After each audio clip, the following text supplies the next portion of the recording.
Je m'éveillai à 11 heures du matin. Avais-je jamais dormi si tard? La nouvelle incarnation devait y être pour beaucoup. Existe-t-il vacances plus profondes que de prendre congé de soi-même? On dort mieux en vacances, c'est connu. Une odeur de café flottait dans la villa. J'entendis Sigrid marcher sur la pointe des pieds. Ma femme avait pour moi des égards exquis. J'aurais aimé qu'elle m'apporte le petit déjeuner au lit, mais c'eût été beaucoup demandé à une épouse rencontrée la veille. Quand on ne peut pas avoir le petit déjeuner au lit, on emporte le lit au petit déjeuner. Je m'enveloppai dans ce peignoir aussi confortable qu'une couette matelassée et descendis. « Bonjour, Olaf, » dit-elle avec un sourire délicieux. « Bonjour, » répondis-je en retenant le Sigrid qui me montait aux lèvres. « Voulez-vous du café? »« Oui, merci. Peut-être est-il un peu tard pour un petit déjeuner. »« Non, l'heure n'existe pas ici. » Elle me servit un bol de café et des croissants, puis s'éloigna. Pourquoi partait-elle? Je mangeais avec un mélange de gourmandise et de dépit. 5 minutes plus tard, elle revint. « Désirez-vous autre chose ?» J'aurais voulu répondre « Oui, que vous me teniez compagnie. » Impensable. « Non, merci, tout est parfait. Le dimanche, je reste ici. C'est le seul jour de la semaine où vous aurez à subir ma présence. Votre présence est très agréable. » Elle sourit de ce qu'elle prit pour une politesse et passa dans la pièce d'à côté. Ma perplexité s'accrut. Elle me parlait comme s'il était prévu que je séjourne ici longtemps. Je ne demandais pas mieux, mais il était clair qu'il y avait erreur sur la personne. Qui étais-je censé être? En plus, elle s'excusait d'être chez elle. Cela me gênait. C'était moi qui devais la déranger, non le contraire. L'hospitalité poussée à ce point ne cessait de m'étonner. Ou alors, je me fourvoyais. Olaf faisait partie d'un gang et avait annoncé à Sigrid que le chef du gang logerait chez eux pendant une durée indéterminée. Dans la bibliothèque du salon, je trouvai un roman traduit du suédois, Miel de Bourdon, de Torgny Lindgren. Jamais entendu parler. Je me vautrai sur le canapé et commençai à lire. C'était l'histoire d'une conférencière qui, suite à un malentendu mystérieux, devenait l'otage de 2 frères fous dans le Grand Nord. C'était excellent, et je ne pus m'arrêter. Sigrid traversait parfois le living room à pas feutrés afin de ne pas me déranger. Quand j'eus fini le livre, je m'endormis sans m'en apercevoir. Ce canapé était un piège de confort, et, comme j'étais vêtu de mon lit, tout m'encourageait au sommeil. Dormir n'importe quand est encore meilleur que manger entre les repas. Je gardai les yeux longuement clos lorsque je m'éveillai, savourant dans mon corps cet excès de repos. Derrière mes paupières fermées, je devinais qu'il faisait nuit. Peu à peu, je me rendis compte que quelqu'un respirait près de moi. J'ouvris les yeux et vis Sigrid qui, assise en face de moi, me regardait dans l'obscurité. Je sursautai. « Vous aviez du sommeil à rattraper » remarqua-t-elle. « Oui. Du temps où je m'appelais Baptiste Bordave, l'insomnie me poursuivait. »« Vous étiez là depuis longtemps ?» demandai-je. « Non. Je sais, c'est impoli. » J'aurais voulu lui dire combien j'étais heureux qu'elle m'ait observé. « C'est moi qui suis grossier de m'endormir dans votre salon. Je vous envahis. Vous êtes ici chez vous ?» Formule de convenance ou confirmation qu'elle me prenait pour le chef du gang d'Olaf. « J'ai aimé ce livre, » dis-je en montrant Miel de Bourdon. Il est fascinant. Préférez-vous le sucré ou le salé? Demanda-t-elle, prouvant ainsi qu'elle l'avait lu. Ça dépend. Je n'étais pas très fier de ma réponse. Par exemple, là, maintenant, que voudriez-vous manger? J'avais la bouche sèche, impossible à analyser. Elle dut sentir que ma langue cherchait des informations sur mon palais, car elle dit « Votre bouche est sèche, vous avez plus soif que faim. En effet, surtout pas d'eau, il vous faut une boisson qui ait du goût. Ni un goût qui heurte, comme du café, ni un goût qui lasse, comme du jus de fruits. Un whisky vous achèverait car vous venez de vous réveiller. » Diagnostic imparable. Il existe une solution parfaite. Un breuvage qui vous désaltérera et vous apportera de la joie et du tonus, qui répondra à l'appel de votre palais et vous exaltera, qui allégera votre vie tout en vous rendant le goût. Quel est ce nectar? Du champagne frappé. J'éclatai de rire. Dites plutôt que c'est vous qui en mourrez d'envie. C'est vrai, mais j'aime que mes désirs s'accordent à ceux de mon hôte. Bigre, me faisait-elle des avances? La prudence s'imposait. Vous avez beaucoup de champagne en réserve? Vous n'avez pas idée. Vous voulez voir? Elle me tendit la main pour m'inviter à vérifier l'immensité de son stock de champagne. Cette situation était trop belle pour être vraie. J'ai mis ma main dans la sienne qui se révéla douce à périr. Elle me conduisit au sous-sol, constitué de plusieurs pièces spacieuses et remplies de caisses au contenu mystérieux. Il flottait cette odeur que j'aime entre toutes, composée d'un mélange de moisissures délicates, de poussière ancienne, d'obscurité et de secret. Une odeur de cave. J'en aurais pleuré.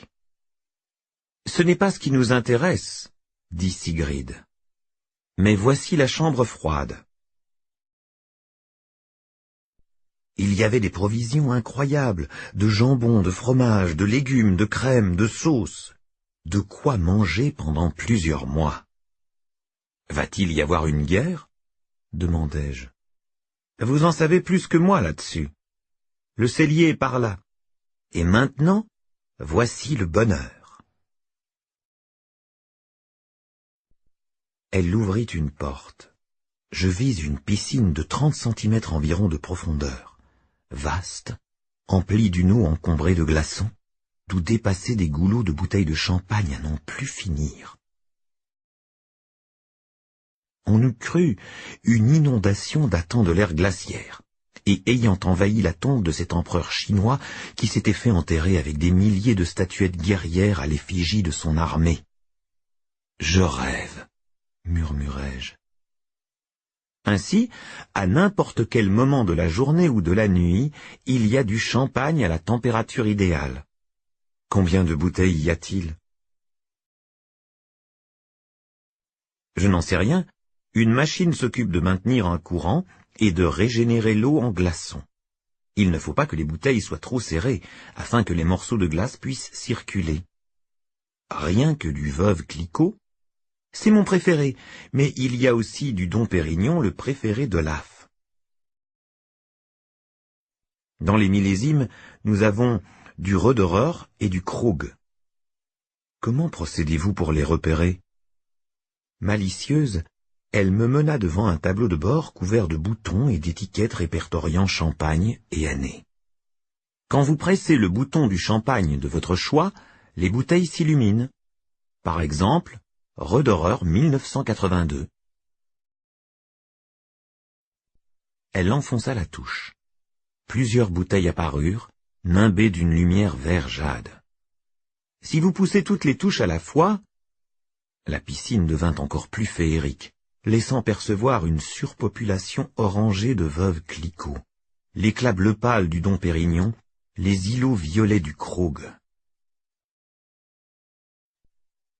Un système de ventouse maintient chaque bouteille debout, à distance des autres. La piscine est longue et étroite. Un couloir l'entoure pour faciliter l'accès à chaque crue. Lequel voulez-vous? En l'honneur d'Olaf, j'aimerais bien un Dom Pérignon. Je n'osais pas préciser que je n'en avais jamais bu. De telles choses ne devaient pas être inconnues d'un personnage aussi important que moi. Par ailleurs, je voulais découvrir le champagne préféré de mon prédécesseur. Elle en saisit une bouteille, la plaça dans un seau qu'elle avait rempli dans la piscine. La densité de glaçons m'épata. Sigrid ouvrit un réfrigérateur plein de flûtes étincelantes de givre, en saisit deux et remonta au salon, non sans insister sur l'importance de la température du verre. Je la suivis, émerveillé et docile, quittant à regret cette caverne d'Ali Baba. « Voulez-vous ouvrir la bouteille ?» proposa-t-elle. Je m'acquittai de cette tâche, amortissant de ma main l'explosion du bouchon pour obtenir le bruit d'une balle tirée avec silencieux, prenant très au sérieux le personnage qu'elle croyait que j'étais. « À la santé d'Olaf ?» proposa Sigrid. « Lequel? Je n'en connais que deux, vous et lui. Portons un toast à l'absent. »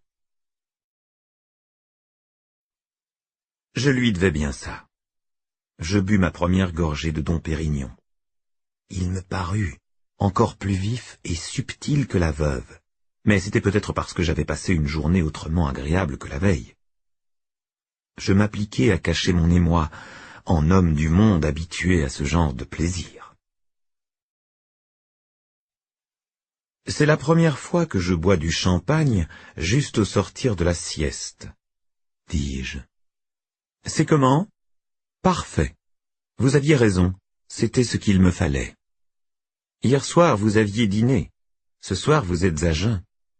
Vous ne trouvez pas que cela rehausse le goût du champagne? Peut-être. Vous arrive-t-il de manger? Pas souvent. Vous êtes mannequin? Non, je ne travaille pas. J'ai une vie oisive et luxueuse. Elle sourit et re-remplit les flûtes. Depuis combien de temps connaissez-vous Olaf? Demandai-je. Il m'a rencontré il y a 5 ans. Il m'a rencontré, vous dites ça comme si vous n'y étiez pas. C'est un peu ça. Mon frère dealait. Pour savoir s'il vendait de la bonne, il testait la marchandise sur moi. J'étais sa goûteuse d'héroïne. Je ne pouvais pas me contenter de goûter. Quand Olaf m'a ramassé, j'étais inconsciente, en overdose complète. Je me suis réveillée ici. Je ne savais pas qu'Olaf flirtait avec ce milieu, hasardai-je. Précisément non. La condition pour que je reste ici, c'était de ne plus jamais toucher à la drogue. Olaf en a horreur. La désintoxication a été dure. J'ai tenu parce que je voulais rester ici. Vous aimez cette vie-là? Qui ne l'aimerait pas? Je n'osais pas dire que je la trouvais atroce. C'est un endroit confortable, répondis-je. C'était le salut pour moi. Mon frère ne pouvait pas savoir où j'étais. C'est si loin de chez lui. Nous vivions, lui et moi, du côté de Bobigny. Il a perdu ma trace. Vous êtes française? Vous l'ignoriez? Elle rit. Vous pensez que j'ai le type suédois? Demanda-t-elle. C'était ce que j'avais pensé. Mais je jouais au type blasé. Ça ne veut rien dire. Olaf n'a pas le type suédois. Ni vous, ajouta-t-elle. Olaf m'a appris à bien parler. Comme vous le savez, il parle le français avec beaucoup de distinction. Je n'ai plus rien à voir avec celle que j'étais avant qu'il me rencontre. Et moi donc. Décidément, rencontrer Olaf transfigurait beaucoup de monde. C'est quelqu'un, dis-je. Oh oui, je l'aime beaucoup. Évidemment, je ne l'aime pas comme une femme aime son mari. Évidemment, qu'y avait-il d'évident là-dedans? Je l'aime mieux que ça, conclut-elle. Je n'y comprenais toujours rien. Mais je vous lasse à tant parler de moi, dit-elle. Au contraire. À votre tour de me raconter votre rencontre avec Olaf. J'étais embêté. La Providence arriva sous l'apparence d'un chat. Un chat gros et lent qui avança avec une majesté boudeuse jusqu'à la maîtresse de maison. « C'est Biscuit, expliqua-t-elle. Il vient réclamer son repas. » Il avait l'air impérieux, offusqué de devoir rappeler son devoir à sa domestique. Elle alla dans la cuisine ouvrir une boîte de pâté pour chat de luxe qu'elle versa dans une assiette creuse. Elle la posa par terre. Nous finîmes la bouteille de champagne en regardant Biscuit dévorer calmement sa pitance. « C'est moi qui ai recueilli Biscuit il y a 2 ans, comme Olaf m'avait recueilli. C'était un chaton maigre et effaré. Il a changé. Vous voulez dire qu'il a grossi? Oui, et il n'a plus du tout l'air effaré. » Elle rit. J'avais faim. J'aurais voulu pouvoir réclamer à manger comme Biscuit. Les humains étant contraints à l'hypocrisie, je lui demandai si elle n'avait pas faim. Elle dut ne pas entendre ma question car elle dit « Vous savez, sans Olaf, je serais morte à présent. Et ça n'aurait même pas été grave, vu ce qu'était ma vie d'alors. Olaf ne s'est pas contenté de me sauver, il m'a enseigné ce qui vaut la peine dans l'existence. » Elle commençait à m'énerver avec son saint Olaf. J'avais envie de lui dire qu'il était mort et que c'était moi qu'il fallait songer à nourrir. Je me contentais d'une vacherie. « Vous voulez dire qu'il vous a appris à remplacer l'héroïne par l'alcool ?» Elle éclata de rire. « S'il ne m'avait appris que ça, ce serait déjà formidable. Il m'a appris bien plus. » Je ne voulus pas lui demander ce que Olaf lui avait enseigné. Je déclarai platement que j'avais faim. Elle sembla se réveiller. « Pardon, je manque à tous mes devoirs. » En effet. « Que désirez-vous manger ?»« Je ne sais pas. Comme vous. » « Je n'ai jamais envie de manger. »« Ce soir, vous ferez une exception. Vous dites que vous n'aimez pas boire seul, moi, je n'aime pas manger seul. » Mes manières la stupéfièrent, mais j'étais un homme assez important pour qu'elle m'obéisse. Elle ouvrit le réfrigérateur et, alors qu'il regorgeait de provisions, elle en regarda le contenu d'un air désemparé. On eût cru une coquette, détaillant sa garde-robe bien pourvue et prête à conclure qu'elle n'a rien à se mettre. Je résolus de l'aider. « Tenez, il y a des escalopes, des pâtes fraîches, des champignons, de la crème. C'est moi qui cuisine, d'accord ?» Elle parut soulagée. « Puis-je vous aider ?» demanda-t-elle. « Vous lavez les champignons et vous les coupez en lamelles. » Je pelai de l'ail, l'atomisai et le fis revenir avec la viande dans du beurre. Les champignons émincés fondirent dans une autre poêle. Je réunis le tout dans une casserole avec un pot entier de crème épaisse. Sigrid me regardait avec inquiétude. « Olaf ne procède pas de cette façon ?» lui demandai-je. « Je ne sais pas, je ne l'ai jamais vu cuisiner. » Qu'est-ce que c'était que ce couple? Et pourquoi continuais-je à l'appeler Sigrid? Elle portait sûrement un prénom français. Lequel? Je ne pouvais pas l'imaginer. Auriez-vous un bon vin rouge pour accompagner ce repas? Il doit y en avoir au cellier, mais je n'y connais rien. J'avisai une bouteille de vin rouge dans un coin de la cuisine. Et ça? Ah oui, Olaf avait dû la préparer. Elle s'approcha pour lire l'étiquette. Clos Vougeot 2003, c'est bien? Remarquable. Ouvrez-la. Je n'en revenais pas de la manière cavalière dont je lui parlais. Nous dînons dans la cuisine ou dans la salle à manger? Il n'y avait pas de baie vitrée dans la cuisine, cela m'incita à choisir cette pièce. Celle qui ne se nommait sûrement pas Sigrid mit le couvert. Je fis cuire les pâtes fraîches et servis. « C'est délicieux, » dit-elle poliment. « C'est correct. J'en ai préparé beaucoup pour qu'il en reste demain. » C'est un plat qui gagne à attendre. J'espérais la consterner à la perspective d'en manger à nouveau le lendemain. Elle usa de ce prétexte pour grignoter à peine. « Vous m'avez assuré que ce serait meilleur demain ?» Les femmes qui ne touchent guère à leur assiette m'énervent. Je fus tenté de le lui dire, mais me ravisai. Je n'avais pas à être si désagréable avec une personne qui me recevait si gentiment et qui m'offrait du Clos Vougeot 2003. C'est un grand vin, vous savez. Certainement, répondit la non-Sigrid en buvant une gorgée. Mon palais n'est pas assez fin pour s'en rendre compte. Vous ne l'aimez pas?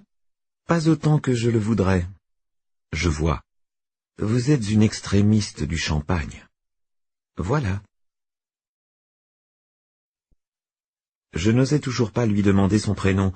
J'avais tellement envie de le savoir que mon excès de curiosité aurait rendu ma question très intime. Ensuite, je songeai qu'il y avait de nombreux points sur lesquels je brûlais de l'interroger et qui, eux, m'étaient réellement interdits. Qui était Olaf? Qui étais-je censé être? Quelles étaient nos activités communes? Par comparaison, le domaine onomastique m'apparut sans danger. Peut-être même était-il grossier de ne pas le lui demander. « Comment vous appelez-vous » Elle sourit. « Comme vous voulez. »« Comment ça? Comment voudriez-vous que je m'appelle ?»« Je ne veux rien. Dites-moi votre vrai prénom. »« Je n'en ai pas. Celui de ma carte d'identité n'a jamais servi. Ma mère était amnésique et me donnait chaque fois un prénom différent. Mon père et mon frère ne m'appelaient pas. À l'école, on m'appelait par mon nom de famille, dont j'ai changé, heureusement. Pourquoi heureusement? Parce que mon patronyme était Baptiste, un prénom d'homme. C'est bizarre d'être appelé Baptiste à tout bout de champ. Je frémis. Il y eut un silence. Par ailleurs, repris-je, c'est un nom qui vous donne le droit de baptiser. Vous pourriez donc choisir un prénom. Quand vous vous parlez à vous-même, comment vous nommez-vous? Je ne me nomme pas. Vous vous nommez, vous? Bien sûr. Je m'engueule. Baptiste, tu n'es qu'un crétin. Elle éclata de rire. Vous vous êtes appelé Baptiste. Je vous embrouille avec mes histoires. Je retombai sur mes pattes comme je pus. Olaf vous appelle comment? Il me donne un prénom suédois. Vous en êtes contente? Elle haussa les épaules. J'ai l'habitude. À part Baptiste, j'aime tous les prénoms qu'on me donne. Même Gertrude. J'aime bien Gertrude. Je préfère encore Baptiste. Je n'aime pas ma famille. Je ne peux pas aimer ce nom. Et puis, vous savez, j'aime l'idée de porter le prénom que chacun veut m'attribuer. C'est l'équivalent du travail intérimaire. Voilà. Quel est le prénom qu'Olaf vous a choisi? Je ne vous le dirai pas. Je ne veux pas influencer votre imagination. Je fis mine de réfléchir en la regardant avec attention, comme on contemple un nuancier chez un marchand de peinture. Elle semblait jubilée d'être ainsi observée. Je la comprenais. Elle voulait vivre ad libitum ce moment fort que chacun ne vit qu'une fois, et presque toujours sans en être conscient. Recevoir un nom. En vérité, j'avais déjà décidé. Ce qui me frappait, c'était que par instinct, avant même d'être au courant de cette absence de prénom, je l'avais baptisé. À croire que j'avais ressenti son besoin que je comblais de ce prénom qui m'était déjà si familier. Sigrid. Sigrid? Répéta-t-elle avec émerveillement. C'est joli. Est-ce le nom qu'Olaf avait trouvé? Non. Qu'avait-il choisi? Cela ne vous regarde pas. Vous gardez secret les prénoms que chacun vous donne? Quand mon lien avec la personne est intime, oui. Olaf est mon mari. Et dans les liens sans intimité, quel est le prénom le plus fou que vous ayez reçu? Pourquoi cette question vous passionne-t-elle à ce point?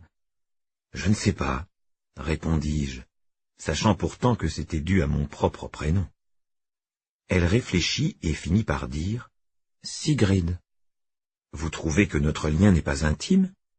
Elle rit. En tout cas, je suis heureuse que vous ayez choisi un prénom suédois. De votre part, c'est très délicat. C'est comme si vous m'admettiez dans votre monde. Ma chère Sigrid, c'est toi qui m'admets dans ton monde, pensai-je. Quand elle prit congé, je trouvai très frustrant de ne pouvoir l'accompagner dans ses appartements. Ces couples qui font chambre à part, c'est insupportable, me dis-je. Mais Sigrid ne savait pas que j'étais désormais son époux, il ne fallait rien brusquer. Je me couchai, charmé de ma journée. Qu'avais-je fait? J'avais lu un excellent roman, j'avais dormi, j'avais bu du Dom Pérignon et du Clos Vougeot, j'avais mangé en délicieuse compagnie. On ne pouvait rêver meilleure occupation de son temps. Surtout, j'avais appris à mieux connaître ma femme. J'avais cru épouser la Suédoise idéale, je me retrouvais marié avec une ex-junkie de Bobigny que j'avais baptisée Sigrid et qui ne m'en plaisait que davantage. Pourtant, qu'elle ait eu Baptiste pour patronyme m'a paru une coïncidence un peu forcée. Je retombais dans l'hypothèse du complot. Un hasard? À côté de l'interphone, à mon étage, il était écrit Baptiste Bordave. Se pouvait-il que Feu Olaf ait choisi de sonner là pour ce seul motif que mon prénom lui était familier? Si c'était le cas, je n'avais pas lieu de m'inquiéter. Malgré la longue sieste, je sentis le sommeil m'emporter. Il n'existe pas d'appel plus irrésistible, d'autant qu'il n'y avait aucune raison de ne pas se laisser sombrer. Je m'endormis paisiblement.